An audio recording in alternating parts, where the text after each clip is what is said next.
Hello, howdy, hi, yes, all the greetings to you here on a Monday night on the Wolverine.com YouTube channel, chatting all things Michigan Wolverines, football, basketball, you name it. I'm Anthony Broom here with Clayton Safey, as we are every Monday night. Chris Ballas is not with us. He is off doing some holiday gallivanting with his family, so which you should do this time of year. I know the two of us will be doing that as well later on this week before I won't be gallivanting, by the way, just for the record. What's that? I won't be gallivanting, just for the record. Well, you put miles on that car of yours, though. I can That's true. tell. I can tell you're in a satellite office of the Wolverine as opposed to your regular HQ. So That is true. But yeah, welcome back to another Monday night episode. A lot to kind of, I don't know, a lot going on, but also things kind of quiet in terms of. Next week is game week already, which is kind of crazy to think about. But the transfer portal has been on fire. Michigan's been hitting at a clip that I don't think that I don't know if you polled either of us, we thought they might hit at. I mean, we figured they'd be a little more active in backfilling roster needs, but they've landed 5 guys so far that, again, at worst are really quality depth additions, but at best are starting caliber players. Just over the weekend, there was Miles Hinton from Stanford. He had Josiah Stewart, the edge from Coastal Carolina, and then Michigan dips back in for a guy from Stanford in center Drake Nugent. So those were 3 guys in just the last couple days. Last week, I think it was maybe Wednesday, Ernest Hausman, linebacker from Nebraska, hopped in, and obviously Ladarius Henderson, who we've talked about on here a couple of weeks ago. So we'll just start with transfer portal tonight. And again, if you guys have questions, we will take them throughout the show.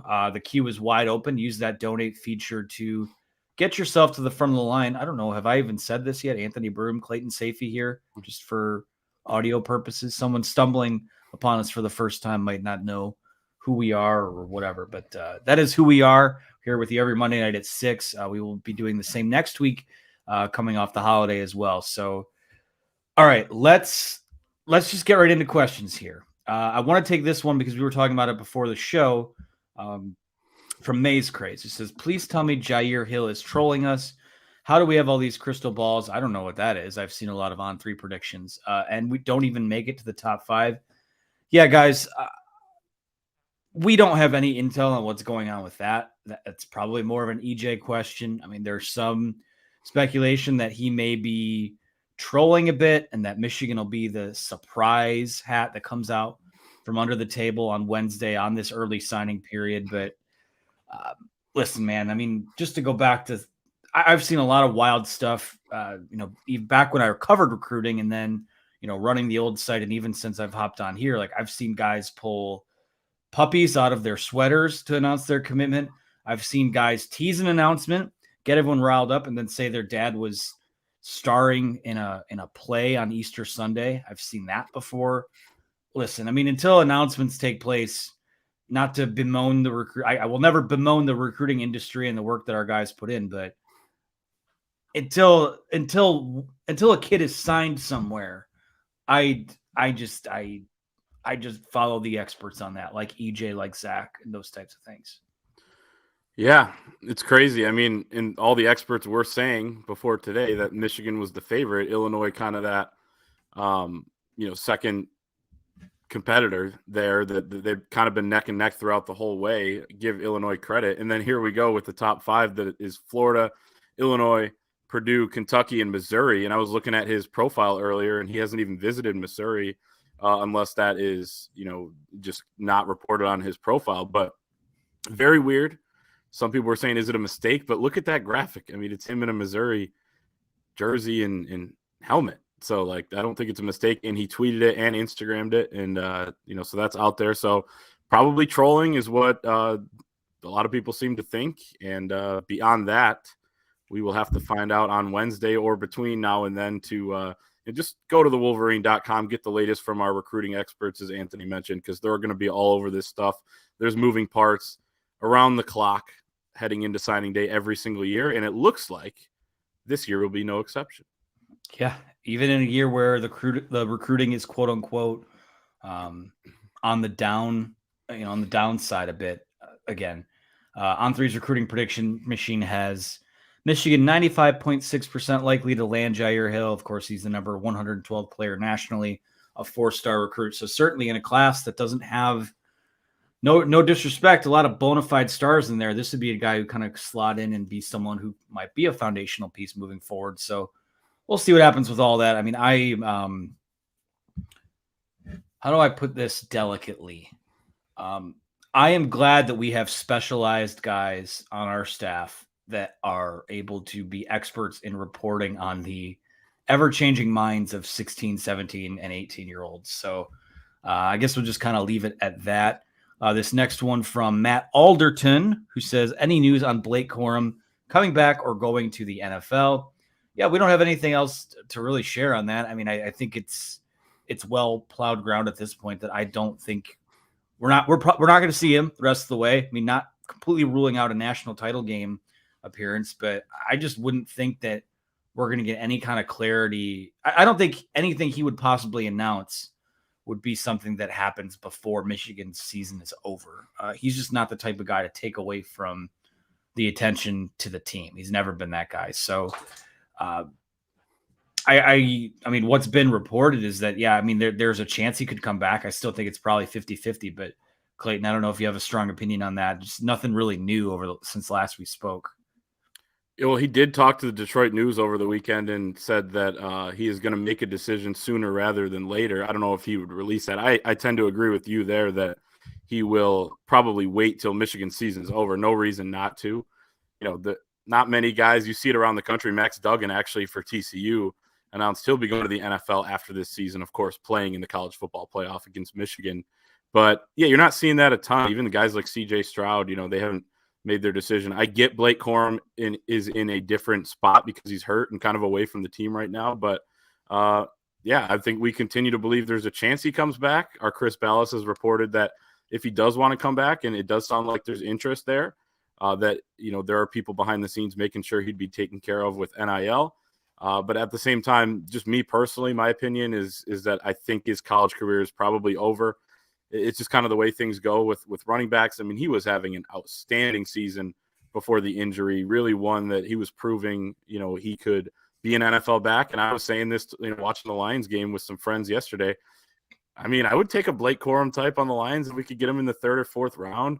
And I'm sure there's many other fan bases in the NFL that feel the same way, having watched Blake Corum this year. So I think it's going to be a factor, and, he'll probably see where his stock is, how much he can participate in pre-draft workouts as the rehab process goes on. And I think every day he's probably learning more and more about what his timeline is going to look like. But, yeah, it's going to be one of those that we'll have to wait and see. Yeah. Again, it is a wait-and-see situation, and also I know there's always this desire to hoard star players that could play in the NFL, bring them back to the roster like they're infinity stones. And the more, I mean, if you can do that, that's amazing. I mean, that would be a huge development. But guys that come back when you're let's call a spade, I think that Blake Corum is probably a pro-ready back right now. And the shelf life of running backs in that league is not very long, and he's already kind of coming off a knee injury. So unless Michigan is able to maybe sweeten the pot and pay him more than maybe a mid-round draft selection would, I'm more side with you. So let's go to a $5 super chat from Stan, who says, Jyaire Hill aside, cornerbacks and defensive backs are a need for this cycle. Any news on potential cornerbacks coming out of the portal?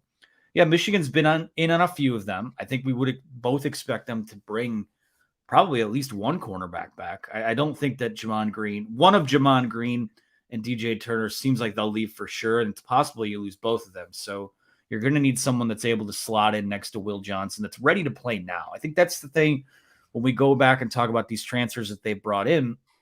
The key is that they're not lotto tickets, right? These are guys that have already made plays at the college level. And that is, I think, a good baseline to set when you have position battles to sort out. But we know they're in on Fentrell Cypress, who I believe it's between Michigan, Ohio State, USC. Someone can correct me on that. Clayton can correct me on that. Also, Tony Grimes, formerly of North Carolina, another guy. Both those guys would be amazing additions for this team. But, yeah, I don't know if there's any – again, I think with those type of guys, I think there are things that's still a little bit in a holding pattern while guys go through these recruitments. Some of the more nationally ranked guys are kind of taking their time to revisit the process. But yeah, do you have is there a Cypress or Grimes preference that you have? Is there someone else out there that Michigan maybe should get in on? Like I said, I think we both could probably agree time to bring it. It would behoove them to bring at least one in. Yeah, I think so. I think it'd be a nice win if one of those two came back, DJ Turner or Jamon Green. We'll see how that plays out. But I agree. I think corner is kind of that position that you come into the transfer portal cycle thinking probably land a guy there. And then they were pretty active reaching out to guys with those three names emerging. Former Virginia corner, Fentrell Cypress, as you mentioned, along with former North Carolina corner, Tony Grimes. And then also another former North Carolina cornerback in Storm Duck, who has one of the best names out there in college football, who it looks like Michigan has shown interest in.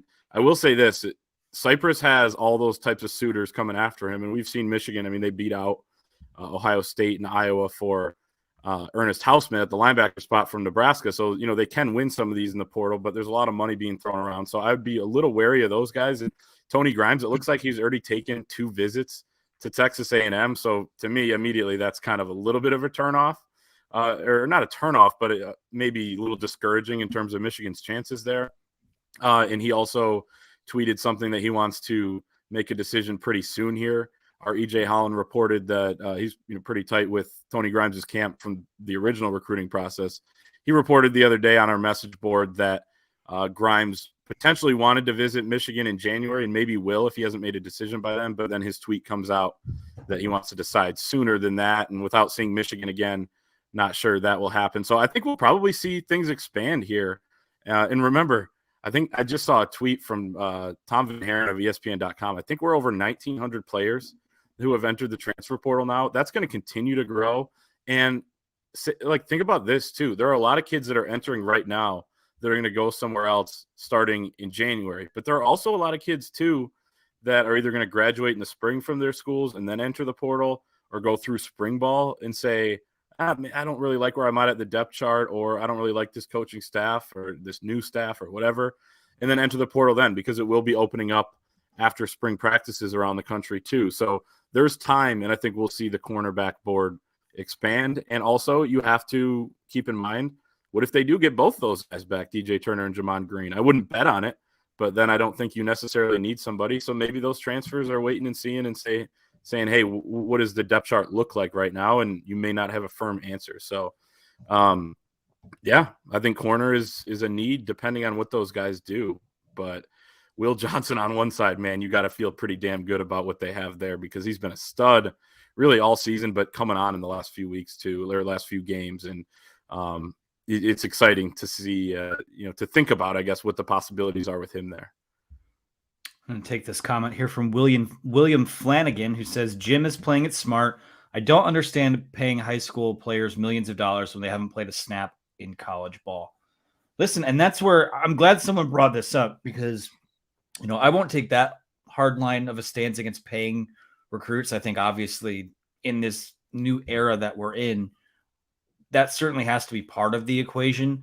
But at the same time, I mean, Michigan has proven that Michigan is, to me, the message I get from seeing the additions that they've made through the transfer portal is that we'll pay players, but we're going to earmark some of this money to pay players. Or it's not Michigan paying the players. It would be the people behind the scenes writing the checks. But we're willing to earmark money to guys that we know can play football, not guys that, are, these have these sort of, I won't say mega brands, but guys who are basically getting these multi-million-dollar deals before they even play a down of football. I mean, I think we know at its core, high school recruiting is still very much a crapshoot. The transfer portal is a crapshoot, but at least when you bring in guys like, like the offensive linemen they've brought in that have starting experience. Ernest Hausman kind of has starting experience by necessity, but is a guy who's speedy and athletic and has good tape out there. Josiah Stewart will be making a jump from Sun Belt to Big Ten. But again, the approach has been phenomenal in terms of being proactive, not just backfilling needs, but fortifying areas of your roster that don't just have needs for next year, but now you're looking at offensive line will be a strength of the team next year. Linebacker room, strength of the team next year. Who else? It's the edge group, always the strength of the team. So again, the approach balanced against you're going to want to recruit better than, just inside the top 20, like they have this year. If you want to stay competitive at this level, because you don't want to become a school that rebuilds its roster through the portal every year. But if you're hitting it at this rate and you're using it as a supplementary tool, more power to you. Yeah, I think a couple things. One, I think they realized that the 2023 class isn't exactly what they wanted it to be, and they're never going to say that. And of course, on signing day, Jim Harbaugh is going to rave about these guys, and rightfully so. I think he likes the guys that they're bringing in, but at the same time, we know who they offered. We know who they were going after, and they didn't land a lot of those top targets early on in the process, and it kind of snowballed a little bit. And we're seeing a class, what is it, 19th in the country right now? So I think they realized that, hey, let's get some imports here, guys that do have college experience, as William, our commenter there, pointed out, and let's get them in here. And then another thing is this, like the transfer portal, I know it's well documented that there are so many more kids going in now, and I think NIL is playing a huge factor. But and there are going to be kids, and there are kids that go in the portal and say, all right, I'm going to try to get the biggest bag I can get, and then I'll go there, play some decent football, depending on where it is, but money's going to be a big factor, and that's fine, whatever.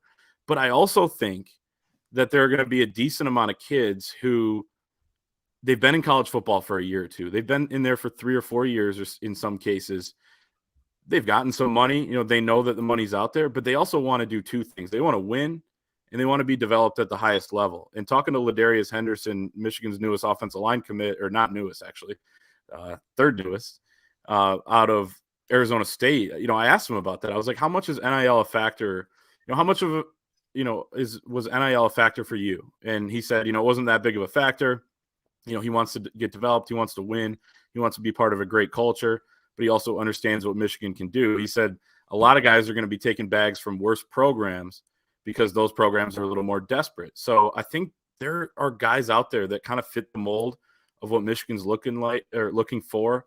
They don't want to jeopardize their culture by bringing some of these guys in. So, and I think they're kind of realizing that there are some guys that those needs that, hey, Michigan needs this guy or that position. This player wants to, take a step up in competition, play for a winner. They can align on that. And I think the culture can stay intact. And you also, like you said, it's not a crapshoot with some of these guys. It's not a lottery ticket because we've seen what they can do. Even Ernest Hausman, who's Michigan's youngest transfer commit, has been pretty productive on the college level. He started 7 games at Nebraska. He has 54 tackles, played well against Michigan with those 10 tackles and a sack. So we kind of know what these guys are, where they could fit in. And, I think that's what makes it really good here. I don't think they want to do this necessarily every year, but man, you take a look and you definitely allocate some resources into looking at guys in the portal, scouting them, and things like that. And I know things will change, but Michigan right now with the number 1 transfer class in the country, according to On3. So it's worked out pretty well so far. We'll see how it kind of plays out once these guys get on the field. But I like what they're doing right now. And remember, Anthony, a week ago, we set the over-under on how many total guys Michigan gets. I think we said, did we settle on 4.5 or was it 5.5? I think I moved you up to 5.5. But then we both took the under, I think, and said 5, right? Maybe maybe you.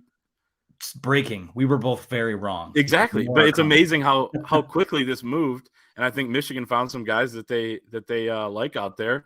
And they may get another in A.J. Barner, the tight end from Indiana, who I think is one to watch. And some of the fans that have been following it closely recently are pretty aware of. So you see it there. Okay, they moved on to number 2. I said it. I'm glad I wrote that article earlier in the day because I knew it was going to change. They were number 1 as of about an hour ago. Well, and Arizona State moved up a spot because they added a huge piece to their offense in former Notre Dame starting quarterback Drew Pine. So, you add Drew Pine and you shoot up the rankings. That's how it goes. So. Well, look at it there. I mean, so they're number 1, but they have 9 transfers in. All 9 of them are rated as 3-star transfers. Michigan with 5, 2 4-star transfers and 3 3-stars. So the numbers game helping out Arizona State a little bit there. It will change throughout the entire process. Really, probably until we kick things off next September. But Michigan's off to a pretty good start. And I think, you look at each guy individually, you kind of like how they could potentially fit. So it's gone pretty well.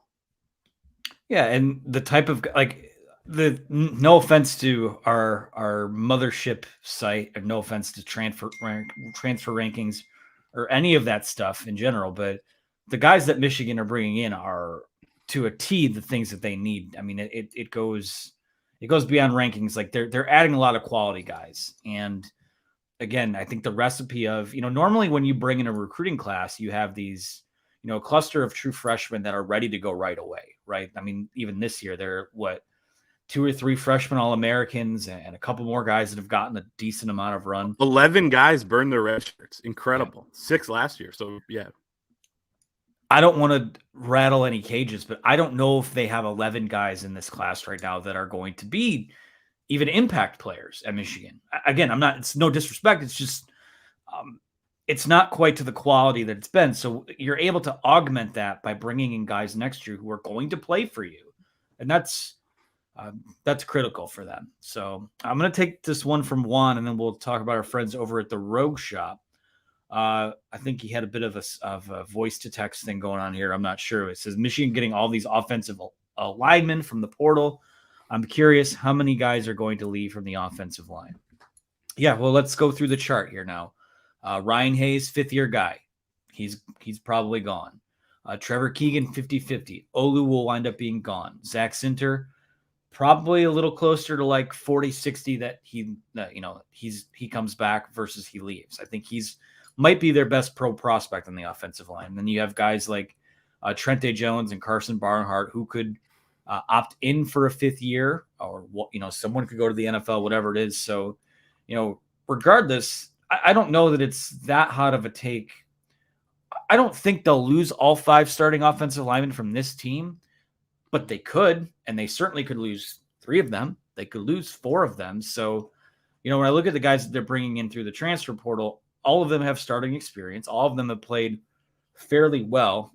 Drake Nugent, I think, was one of the top 2 or 3 graded centers in the country, either this year or last year, if the numbers I saw were correct. So again, this is you can never have enough depth. And there was another question asking about what does it say about the confidence in the guys that they're developing. I mean, we know that Jeff Percy is there waiting in the wings at tackle, and Giovanni El Hadi has been someone that has been thrown into action and performed very well. Raheem Anderson's a guy that we're high on. Andrew Gentry is another guy who I think a couple years down the road could be someone. But, you don't want to – the guys they've brought in have given Michigan the luxury of not having to necessarily accelerate the development of someone who's maybe not quite ready yet. In the case of, I don't know, maybe a Raheem Anderson or a Andrew Gentry, just throwing names out there. Yeah, I agree. Yeah, I mean, Hayes has accepted an invite to the Senior Bowl. Olu's out of eligibility, so you're at least going to be down 2. Now, I think, you're in a pretty good spot. If you plug in Ladarius Henderson at left tackle, then you're kind of waiting on your guards. What are those 2 going to do, Keegan and Zinter? Carson Barnhart is a piece that you could put on the interior at guard or continue to play at tackle. So depending on what one of those guys does, I think Carson Barnhart is an easy replacement inside if he needs to be. Trente Jones is an easy replacement at right tackle. If he needs to step in there, he started the year as Michigan starter at that spot this season. So I think they're adding depth. They're adding competition. They have some capable guys there, but man, I mean, they saw what Olu was able to do this year and coming in as a 1-year transfer. And I think the guys that are coming in saw that too. And they realized that they can have that sort of fit.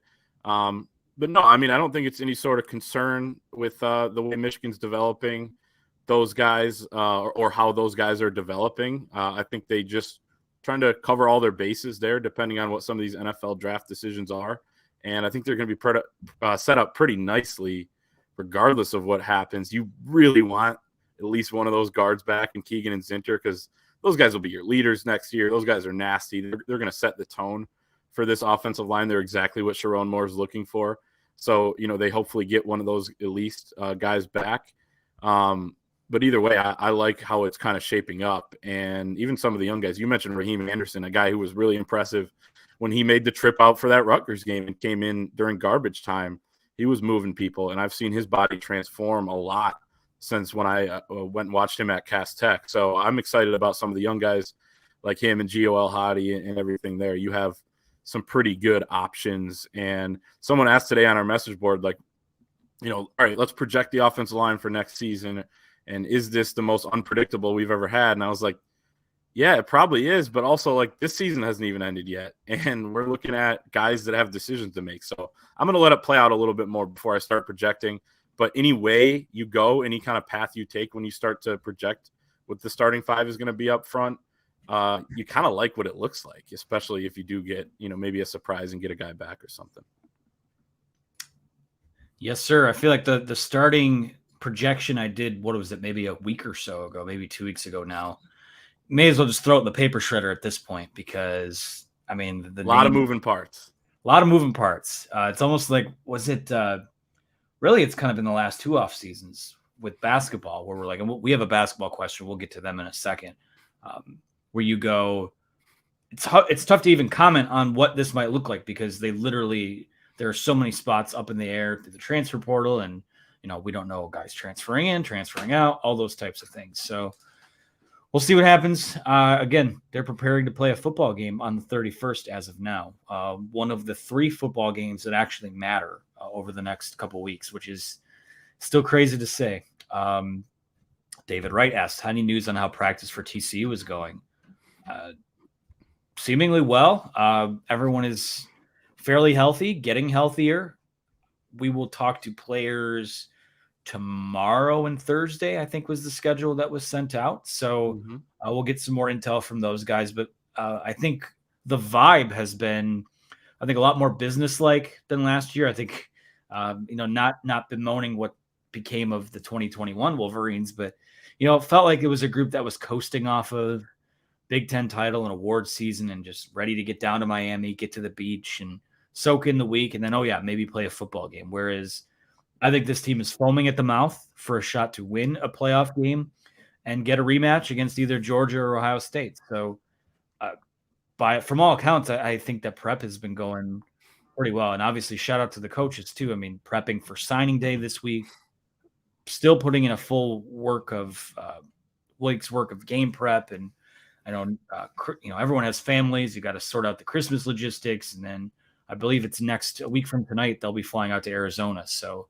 a lot going on. So shout out to all of those guys. But as another shout out, I would be remiss if I did not speak about our friends over at the Rogue Shop this evening, Richard and Charmaine. You know them well by now, a pair of craft cannabis farmers specializing in small batch, sustainable plant medicine. Richard, of course, is a disabled combat veteran, and his wife, Charmaine, is a certified CBD consultant and life coach. Our friends at the Rogue Shop operate out of Eau Claire, Wisconsin, right in the heart of Big Ten country up there. They work not only grow and manufacture, but also educate the population about THC-based medicines. So if you're looking for products that can help you diffuse stress and anxiety, a lot of that during the holidays, I know that.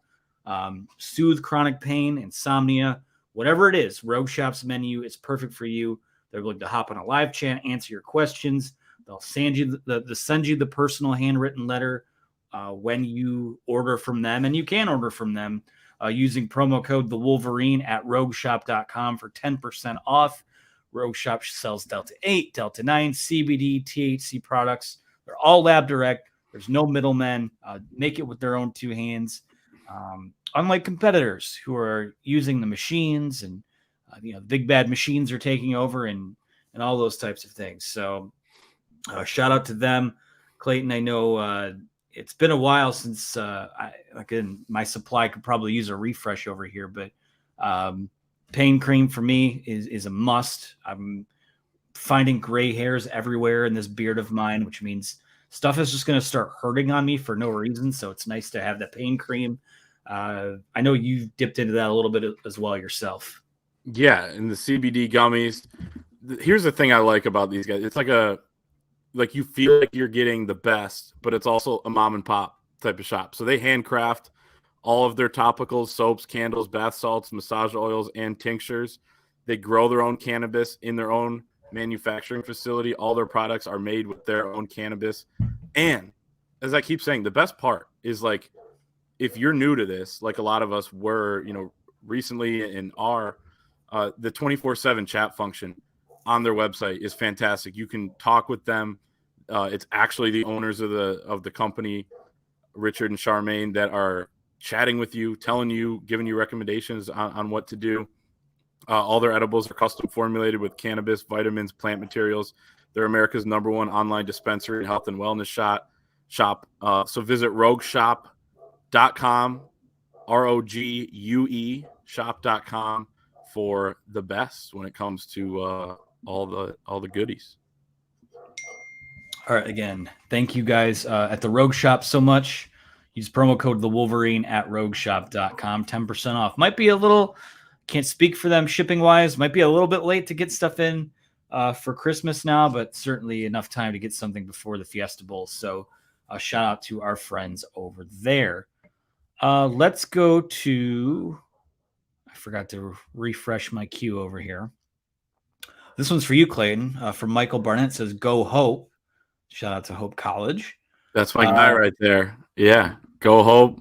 Hope you're doing well. Hope you're enjoying the this great Michigan run we're on here. So these are the good times. He has a question though, so I'll just defer to you on it since that's your guy. Is the offensive line transfer recruiting a sign the young offensive line isn't developing? That's the one I forgot about earlier. So do you want to expound on that a little bit? Yeah, I mean, we just kind of talked about it too, maybe after he put that in, but I don't think so. I like how Michigan's developing some of these guys. I think we could see, like, my thought too is you have to guard against this as well. Like, one, Michigan's season is still really important right now, whereas a lot of teams around the country, it's not so much.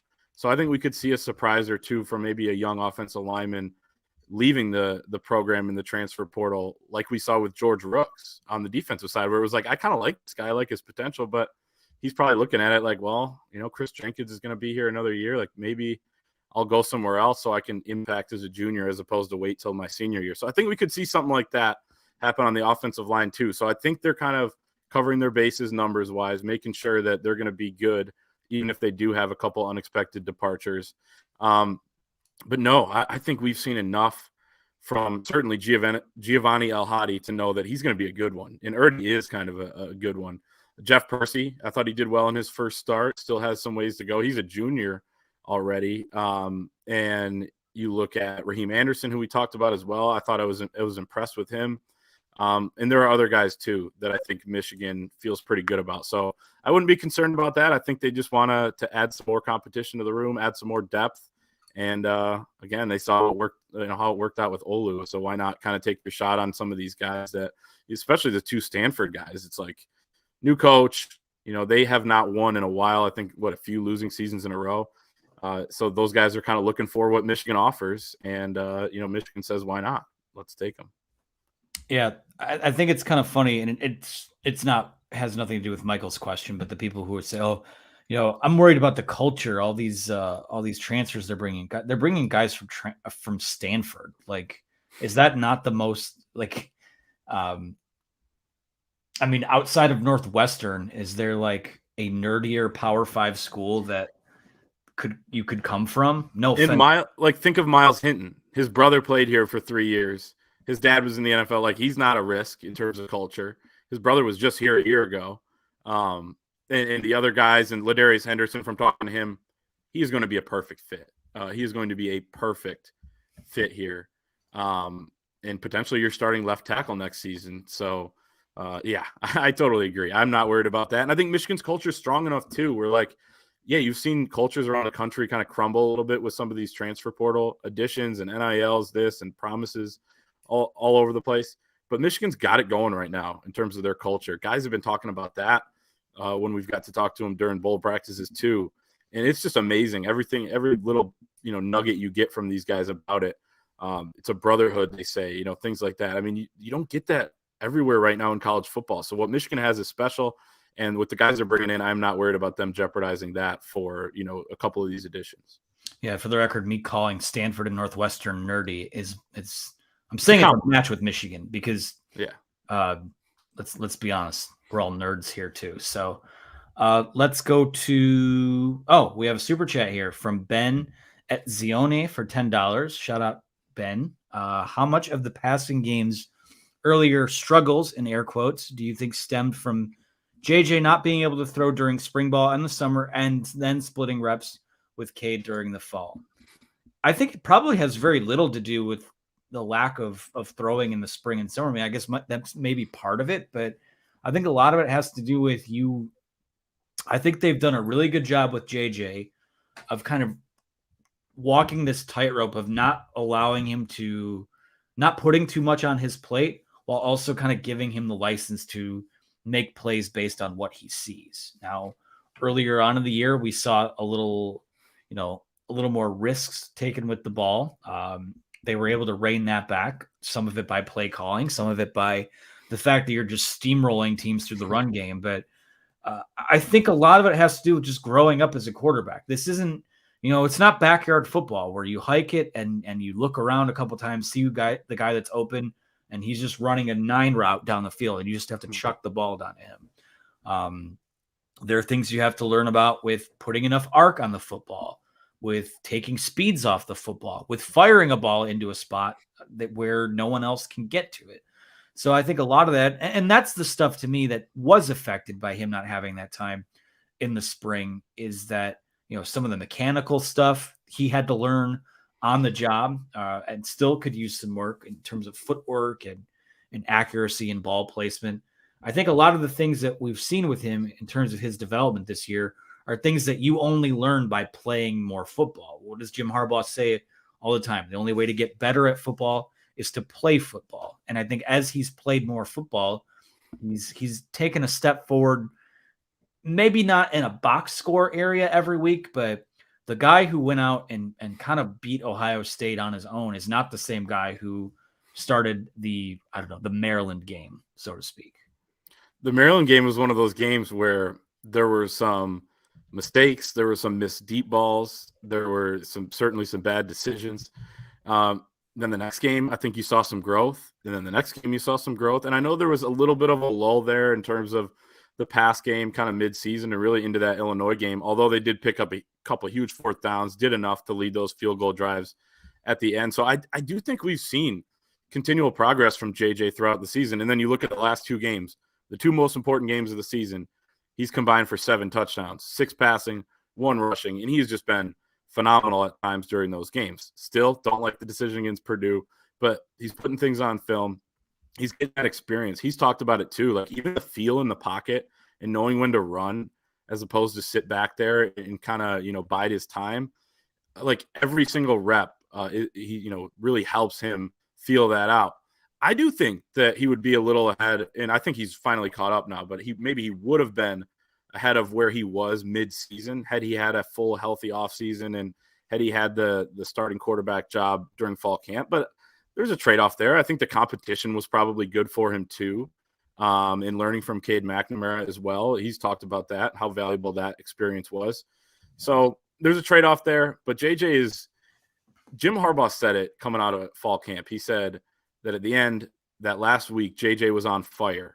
And then we saw that in the non-conference. He wins the job, and it's been growth all the way through. And I think we're seeing a little more of an inflection point again here late in the season.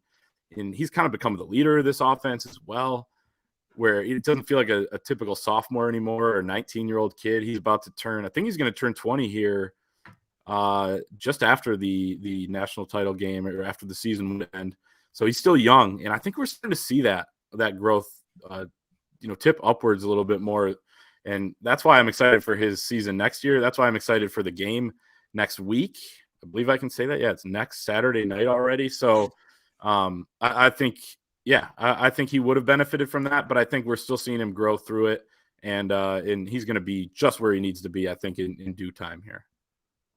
Something you said stuck with me in that I'm just very surprised that if you're behind someone on the depth chart, you can actually learn from them still and be a good teammate and not take weird shots. So just that stuck with me for some reason. There's 1,900 kids in the portal, not all of them, that disagree with you there, but I'm just kidding. I'm just joking. But no, I agree. I I mean, JJ has had the perfect mentality about the whole thing all the way through. He's been respectful, talking about Cade and what he's learned from him and everything, and class dude and a really good quarterback that is really fun to watch, and I'm sure for Michigan fans is really fun to root for.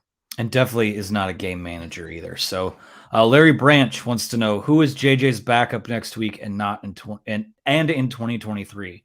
I think it'll continue to be Davis Warren as it has been. I think this is also in reference to Alan Bowman announcing he's transferring, but he also did announce over the weekend that he's going to stick with this team through the national title game. So those will be the two guys. Davis Warren is someone that I think Michigan have we ever confirmed if he's on scholarship or what his deal is? But I don't think he is still, but I would have to think that step one, that probably changes this offseason. I think he probably does go into the year as your number two. I think we probably see them dip in, I would think, to get an Alan Bowman type out of the portal. Again, a guy that I was told to keep an eye on, and I think was it Jack Tuttle out of Indiana, has somewhat been a name that I had heard from somewhere, but it would be that a is an guy Alan like Bowman that. type. That is absolutely an Alan Bowman type. I'm laughing at the term Alan Bowman type, but that's what was cracking me up there. But no, Jack Tuttle is. I was thinking, like, who isn't? What's an Alan Bowman type? And then you said Jack Tuttle. It's like, yeah, I think he's dealt with some injuries throughout his career. He's also started at points in his career due to other guys being hurt. Michael Penix would be solid. Yeah, like a guy that could come into a game and not be the reason why you lost necessarily, or could win you the game. But you need a guy who's going to come into the game and not like pee down his leg like Russell Bellamy, which was not his fault, by the way. But yeah, depth at that position is so critical. So great pull there. Yeah. Yeah. Sorry. I'm still frustrated about that, by the way. Get Devin Gardner ready to play quarterback. My God. Well, that regime is no longer around for a reason. And that's likely among the reasons why. Actually, several other reasons why. But I'm going to go to a couple here from Mike G, who addressed, I believe it's me personally. He calls me Broomer twice, but he says, no Braylon Allen, but will Michigan go after another running back transfer? That's another position where I would think that, again, I don't know that you're going to go into the portal and add someone to the level of a Blake Corum or a Braylon Allen type, if we're going back, referencing the Alan Bowman type. But I think that if Corum does leave, that becomes a possibility. I think that something that's become apparent in their approach to the portal here is that they are going to turn over every stone if they think I won't say can add an upgrade somewhere, but increase the competition or increase the floor of a certain position group. So I think they will. Again, and something we need to remember, everyone's kind of going on the big shopping spree right now. It's similar to, it is free agencies here in college sports basically, but it's similar to NFL free agency, NBA free agency, MLB free agency, in that you have this initial wave of guys that kind of play musical chairs to get to where they want to be. And then there are, subsequent waves. Maybe we see someone come in before spring football. Michigan had a guy in Iabioki that came in 13 days before the season started. So I would not completely close the door on any position being addressed before, they play their first game next year. So I would think that at any spot, anything is on the table. I would say this too. I think they probably are waiting for Blake Corum in terms of a decision here as well. If they're going after running backs in the portal, and I'm sure they've made contact with plenty of guys that, there hasn't been reports or anything out on them, but I think they're playing it pretty close to the vest. If so, you haven't seen any offers go out there. A lot of kids are tweeting out who's offering them. So I think that could be by design, and or the fact that maybe they are just waiting to even go through that process with running backs for Blake Corum. Because, let's be honest, you're talking to a running back and trying to convince him to come, and you don't have a firm answer on if literally the best running back in the country, at least in my opinion, unanimous All-American there, is going to be back, like, on your roster. Plus you have Donovan Edwards. So it's kind of one of those things where, yeah, you may miss on a guy or two that's going to decide here early in the process, but it's really worth it because you're going to be waiting on Blake Corum to make a decision. Real quick, as we I just thought of, as we were talking about an Alan Bowman type, him and George Rooks are both still on the Michigan roster. I know you mentioned that Bowman announced he'll be playing in the college football playoff. George Rook's still on the roster. Louis Hansen, Cade McNamara, and Eric All have not confirmed this, but I would think that would indicate that George Rooks is still going to be available and with the team through the college football playoff. That's just me speculating based on what they've done there with putting some clues together. So just wanted to mention that, I guess, too, because we're paid to look at stuff like that, and why not say it? So we get a super chat too. We do have a super chat from, where is it? It's from Ben again. Ben. Okay, there we go. There it is. Sorry. Okay. Hutch, you can pull it up. That's my fault. It's all you. There it is. Okay. I didn't touch anything that time. The audio only people have no idea what happened. Check the video. Ben asks again, Ben Anzione, for $10. Thank you, Ben. Do you think all of these portal pickups are because they are available and willing to come, or the necessities because of the weaker regular recruiting class? I think probably a bit of column A, bit of column B there. I think that something that strikes me again about some of these portal pickups, like a Drake Nugent or a Miles Hinton or a Ladarius Henderson, is that even Josiah Stewart, these are all guys that are sort of seen as like fringe NFL prospects. And you come to a school like Michigan, it's, again, I think you could still put them pound for pound with the SEC in terms of quality of teams and quality of talent in the conference, in terms of guys you send to the pros and all that. You're going to play in these big games on these big stages and play for a coaching staff that on both sides of the ball the last 2 years, and even really this kind of predates these last 2 years as well, they squeeze every single drop they can of pro potential out of these guys, even when they were, in the early stages of the Harbaugh era, where they weren't winning as many big games and not, going to Indy and things like that. So I think that that's part of it. I think that there's an emphasis from the Michigan coaches that knowing that they can bring in some instant impact guys. So, I mean, my answer on that would be, I think it's a little bit of both. Look at, on your point about NFL development, look at the 4 out of the 5 guys Michigan's brought in, what positions they play. 3 of them play offensive line. 1 of them plays the edge spot. Michigan has been dubbed Edge U. Now I'm seeing their O-line U, which is what Ladarius Henderson said, and some others. And then you have a linebacker in Ernest Hausman. Michigan's done, pretty good with linebackers there as well. You see a couple in the league there, Devin Bush being the most notable. And they just had good linebacker play. So that's one thing there. But I think it's a combo. I kind of hate the cop-out answer of saying it's like a split, combination. But I don't think they would have been this active in the portal if the recruiting class was a little better. And you talked about it earlier, Anthony, with, 11 guys burned red shirts this year. It was 6 the season before. And those guys were really big impact guys like Junior, Donovan, JJ, and things like that. All right, well, is there 6 to 11 guys in this recruiting class that are going to come in and make those type of impacts? I don't think so. So I think, like you said, some of that production will be replaced by these guys coming in through the portal. So a little bit of both, but right now my feeling is we're nearing signing day, and as you're kind of thinking about all these things with the recruiting class and all the portal additions, that it's column B maybe with the weaker recruiting class more than maybe ever before in terms of them adding a transfer, and that's fine. I think it's they've done a hell of a job doing that, because there are a lot of people that were disappointed about this class. But over the weekend, when they land, 4 guys, 1 Saturday, 3 Sunday, is that correct? Or 1 Saturday, 3 guys and 2 Sundays. Yeah, and then Hausman was Thursday or something. So Wednesday or Thursday. Yeah. So I mean, because we think there are probably another 1 to 2 who are on their way to probably being part of this program, I would think, somewhat imminently. So We'll see what happens with that. Where was I going to go with this? I don't know. It's been that kind of week. A little bit of brain fog thing going on. The second question from Mike G, who says, Broomer, Josiah Stewart is built more like a linebacker. Will Jesse Minter use him as an edge or somewhere else? I think something that we've seen from both Mike McDonald and Jesse Minter defenses is that they are going to adjust personnel-wise to whatever the strengths of their personnel does, or schematically, I should say. they're going to adjust schematically based on the strengths of what their roster is. So I think if Josiah Stewart is a guy who's more of a stand-up edge, like a David Ojabo was, they could use him in that role.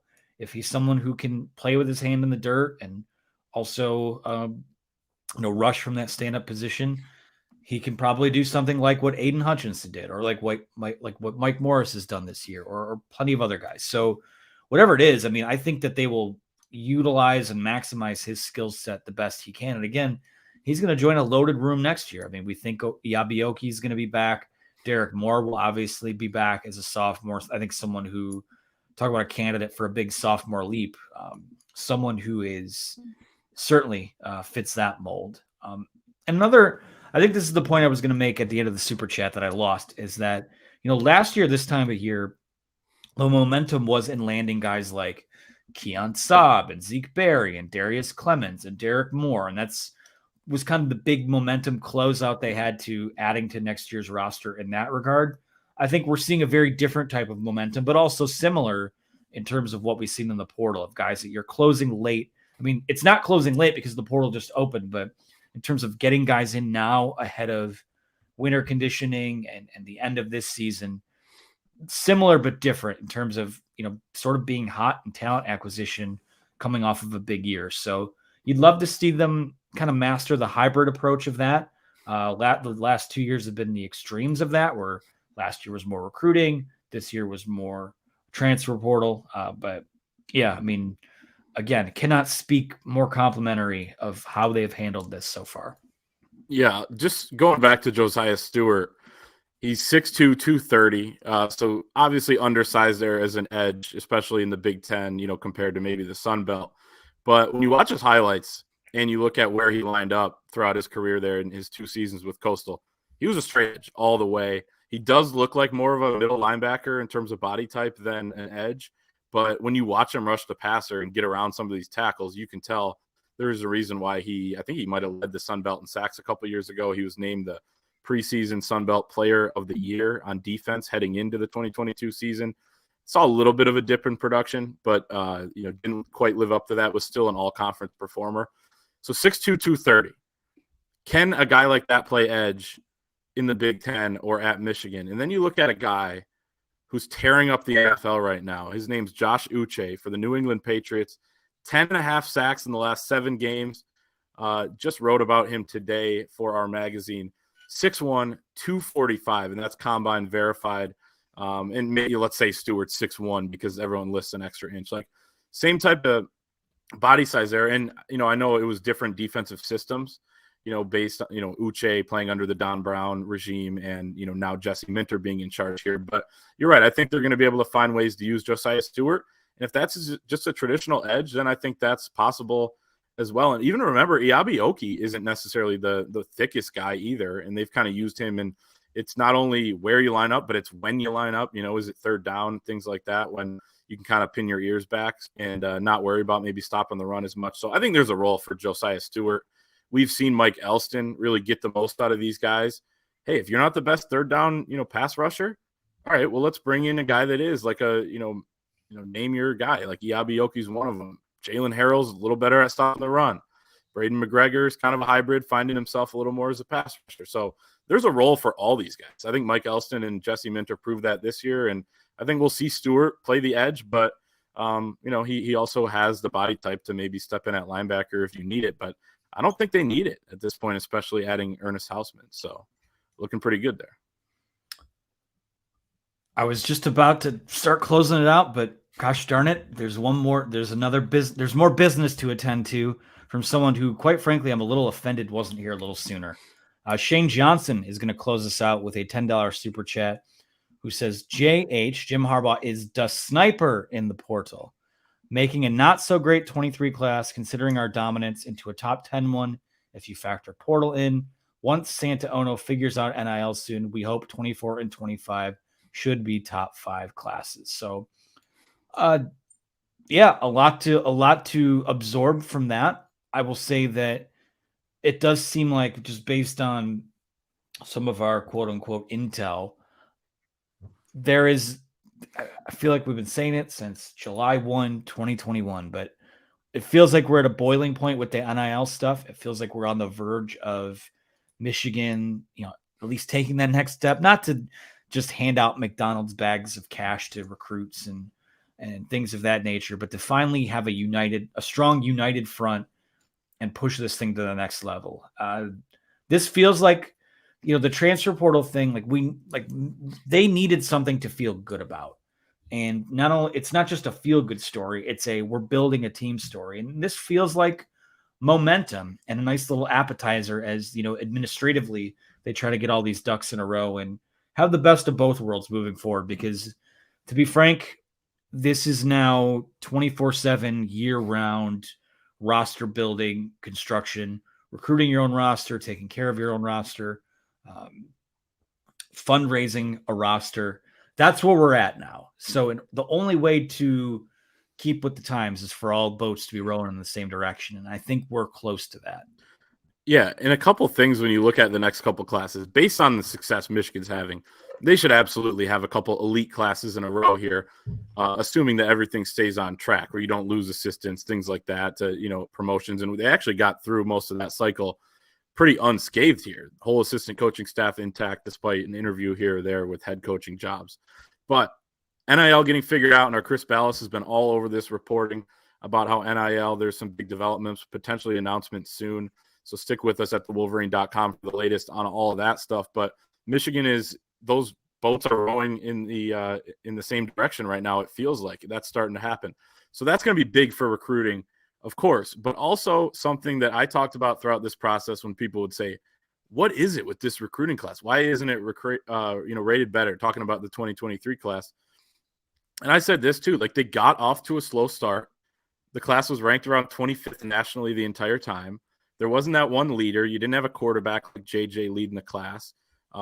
Things like that. You didn't have a Will Johnson in there, a 5-star that was recruiting other kids, hopping on Zooms, heading over to Ann Arbor to meet this or that kid when they're on their visit and tell them to come. So it was just a little bit of a different vibe. It's hard to have a good class when you don't have a good class. People want to be a part of a really good group coming in. We've seen that throughout the country and with Michigan the last couple of years. So that's something. And then it's worth noting this as well. Michigan is off to a pretty good start. It's really early, but in the 2024 class, Michigan ranks 12th nationally with 4 pledges. So they're already off to a good start there. And then they actually got their first 2025 pledge in Chris Ewald Jr., a top 100 corner over the weekend or just a couple days ago, right? So I think Friday. So they're off to some pretty good starts there. And I think once you get that, it's going to be easier to want other kids or for other kids to want to jump on board. Plus the NIL thing, and I think the sky's the limit. You should have a top 5 class, one of the next 2, and then you're fine. Then the 2023 class was a blip on the radar. That's what it needed to be this whole time, and the fact that, as our Chris Ballas is reporting, there is some big NIL developments coming up here. That then it looks like it'll probably play out how everyone hoped. Yeah, and the thing that can't be ruled out too.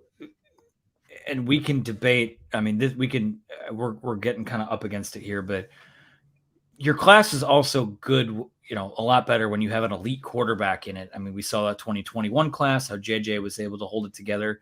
I think guys in 22 were, again, no disrespect to Alex Orji and Jaden Denegal. I think those guys were still kind of more, it's almost like an extension of 2021 in that, you're going to have this overlap with McCarthy there. Michigan doesn't have, Michigan missed on a Dante Moore who flipped from Oregon to UCLA today because UCLA needs a starting quarterback next year. It kind of seems like Dante was always going to go somewhere where he could play right away. So it's one of those things where, again, maybe Jaden Davis pops in a couple weeks or imminently, and all of a sudden 24, which already ranks 12th. You have that face of your class, and then you can kind of move forward from there. So that's a great point. Yeah, I think, that's why we always see those quarterbacks commit in the spring, is that they want to be, they have those next, 6, 7, 8 months to keep a class together and recruit other guys. So, and they also want their spot. Yeah. They want their spot too. So, for us, I think that that's probably a good place to end it tonight. It's going to be a busy week here. I mean, John Borton will do his show tomorrow. The recruiting guys will have their regular Tuesday night show. 2 live shows on Wednesday for National Signing Day. There will be one at noon with EJ and Zach, I believe, both on it, or maybe it's just EJ. I think we're still working on that. Regardless, there's one at noon and one at 7 o'clock. So we'll have kind of the midday lunch break edition. We'll have the later kind of recap, and then Thursday, the two of us and Mr. Ballast will be back to do a pre-Christmas edition of the podcast, and then from there, it's game week. I mean, once you hit Christmas Day, time to start thinking Fiesta Bowl. Well, think about your families and stuff first, but maybe on the couch as you're like ready for your food coma Christmas Day or whatever it is. Once you settle in for the evening, maybe then it's time to think Fiesta Bowl. Maybe take the 24th and 25th, and let's earmark that for the people in our lives we love and that deserve our time. But also Fiesta Bowl week. It's here already. Once you hit Monday. So Clayton, appreciate your time. Appreciate all of the super chats. Appreciate everyone watching on the audio side of things. Be sure to like, subscribe to our channel below. That's going to do it for us. Appreciate your time, and we will talk to you soon. Happy Hanukkah and Merry